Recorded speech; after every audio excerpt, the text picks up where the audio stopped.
સિગરેટના ધુમાડા ઉડાડતા અને બોલો જુબા કેશરી એમ બોલતા સેલિબ્રિટીને જોઈને તમને એવું ચોક્કસ થતું હશે કે સિગરેટ અને ગુટકાના સેવનથી આત્મવિશ્વાસ વધી જશે, તણાવ ઘટી જશે.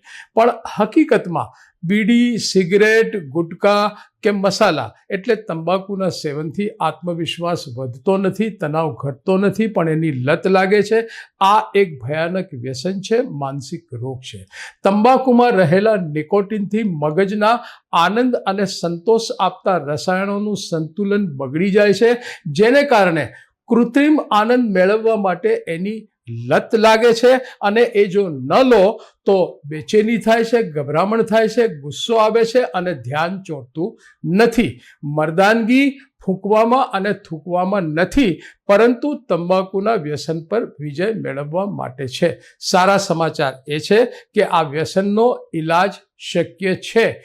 ઈલાજથી આ વ્યસનની તલબ અને એનાથી મળતો આનંદ ઓછો કરી શકાય છે, જેથી સરળતાથી વ્યસન છોડી શકાય છે. યાદ રાખો, માત્ર વિલ પાવરથી તંબાકુનું વ્યસન છૂટતું નથી. એને માટે સારવારની જરૂર પડે છે.